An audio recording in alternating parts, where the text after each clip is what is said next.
Hello, everybody. Scott Golden here with the Pro Wrestling Logic YouTube channel and um, the Wrestling Challenge review series, November the 8th, 1986. Again, we don't have as many of these as I'd like, and it'll probably take until 2027 for WWE to upload all of them because they are a completely useless organization when it comes to doing things in an orderly fashion.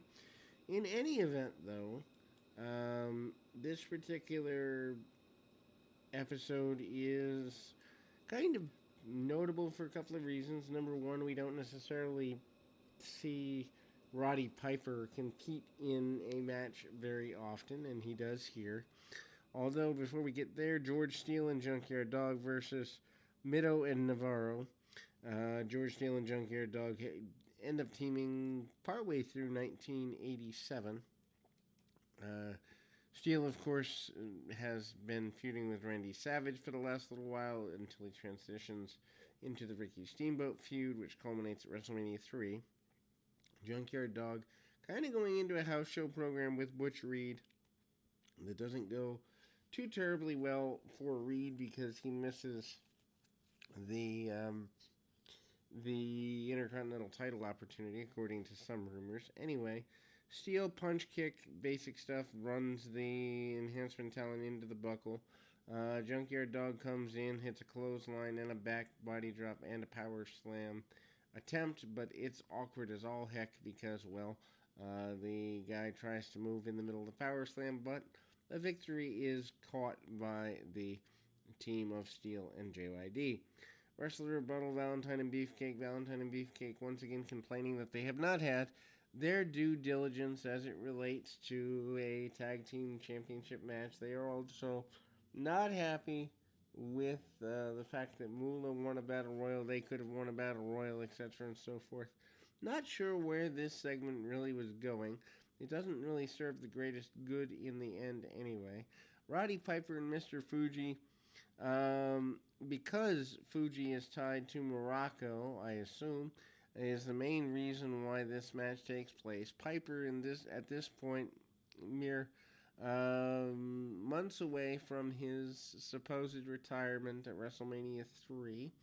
That lasts for maybe a year, and then he appears at WrestleMania 4 to play the bagpipes back at WrestleMania 5 with the Pit.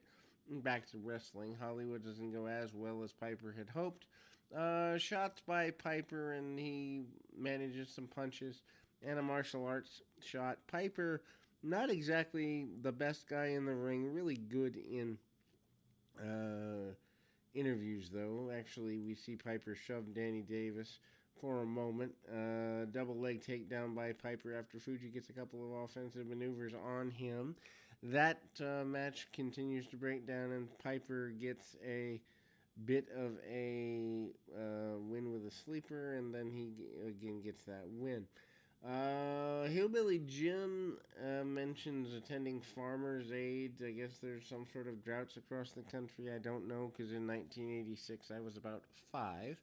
So I wouldn't necessarily know what the value of this would be, except that Hillbilly Jim is happy with the opportunity to acknowledge the ability to attend the event. Orton and Morocco jump Piper from behind, post his match with Mr. Fuji. Once again, all the way back to the 80s, WWE is horrible about having baby faces have friends.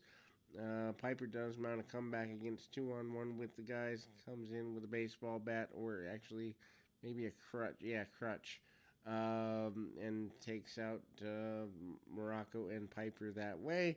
Heenan acquires the contract of Hercules Hernandez in the next segment. Slick and Heenan appear at a bank where Heenan removes several piles of bills from the bank teller and is able to procure that contract. Slick walks away with a bag full of money and is a very happy Slickster.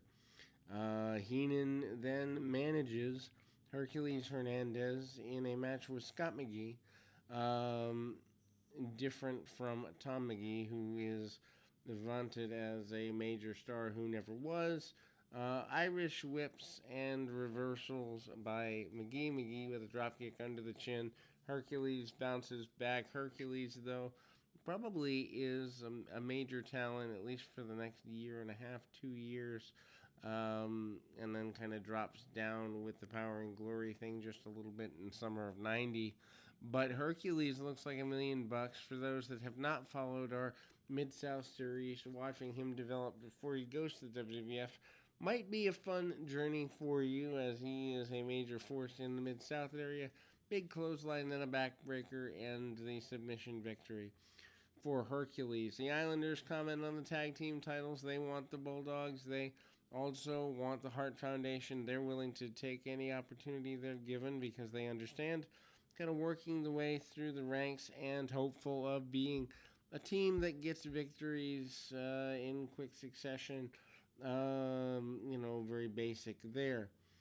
The Honky Tonk Man is frustrated by reactions from the fans. Jesse Ventura tells people that, or tells the Honky Tonk Man that very few people voted for him. And this is basically this, and I think one other segment, is the benefit of the heel turn of the Honky Tonk Man, as fans were supposed to vote whether they liked him or not, and they said no. Also, a weird thing, Jesse Ventura wearing a leather jacket and a toupee. I think it's one of the few times I've seen Ventura wear a toupee at the time, and kind of really weird, or at least it looks like a toupee. Maybe it's his real hair and it's poorly styled, I don't know.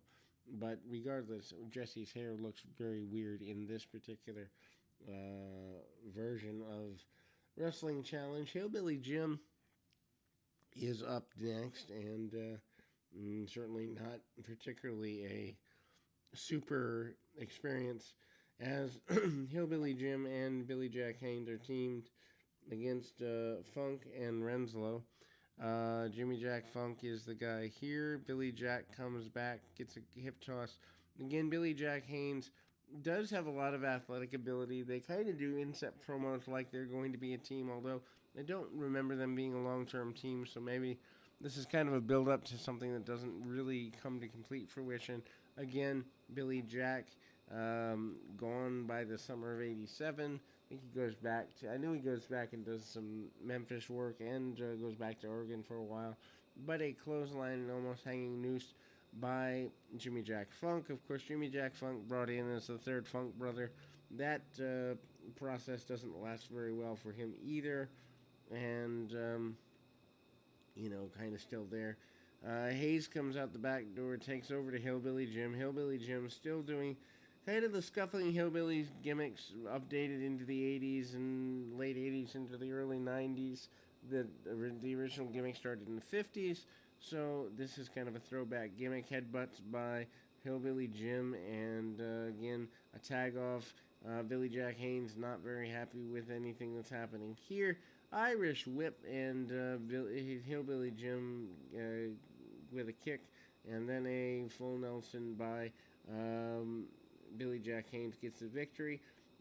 Snake Pit with Bobby Heenan and Paul Orndorff. Really basic stuff here.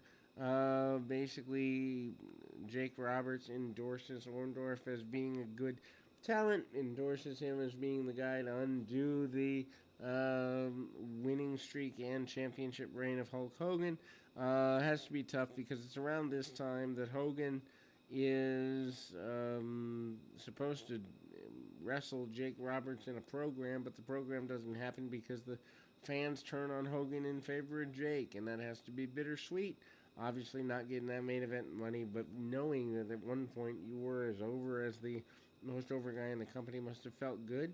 Jerry Allen and Butch Reed, the natural Butch Reed, again a guy who, to me, never really acclimates to the WWF in a full-time way, but is part of the process for the next little while. Reed, of course, managed by the Slickster. Slickster has Sheik, Volkov, and Reed as his main charges for the next little while. Slick around until about 1993 or so, with about a year break, late 90 or late 91. So, anyway, kicks by the natural Butch Reed, chokes him out over the top rope. Nothing really major here. entirely meant to get him over. He does have the agility for both a flying clothesline and a leapfrog, not in the same succession. Then Reed goes to the second rope on the inside, kind of does some prancing and posing and such, and manages to hit a flying clothesline. Gets the clothesline and the 3 count. Then we go to Lou Albano comments on his retirement. Basically says next week he's going to be in a 6-man tag team match with the Dream Team and Johnny V versus himself and the Bulldogs. And after that, he will retire.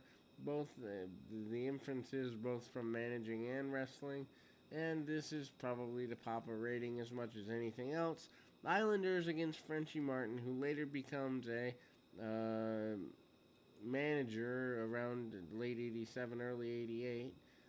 He does wrestle upon occasion, but his managing of Dino Bravo probably the thing that Frenchie Martin in the WWF is most known for. I have not seen enough of his Canadian work to say how good a talent he was, but never really allowed to show it here. I do remember a enhancement talent match with Ronnie Garvin where he gets pretty well squashed, both literally and figuratively.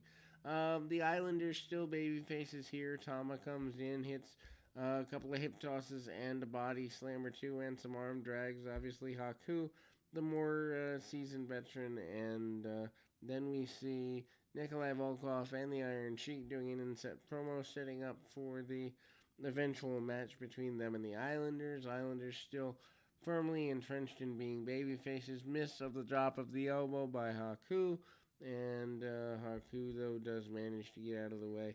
Still, even in this area where he's a little bit thinner, Haku definitely one of the most dangerous individuals in the area or anywhere in wrestling for that matter. Haku heads to the top, or almost heads to the top. Big rocket launcher type maneuver by Haku and Tama in a combined sort of way. Always wondered why the Islanders never got the tag team titles. Of course, Haku would get them years later with Andre the Giant in the end of '89, but the Islanders were such a succinct team, it always struck me as kind of odd that they weren't given the belts themselves. Anyway, a kind of a wheelbarrow dump style suplex, and then a tag off, and Tama gets the victory. Orndorff and Heenan address Hulk Hogan. Basically, they say all it would take is one more match, is the indirect inference, and Hogan would be eliminated from being the world champion. They basically also infer that Hogan is in fact ducking his obligations to face Orndorff, and that is that. We will move on to another of the Wrestling Challenge series. Also going to finish the Mid-South series in the next week or so, and maybe add some other new stuff. But anyway, till next time, keep your feet on the ground, your mind in the moment. Till next time, everybody.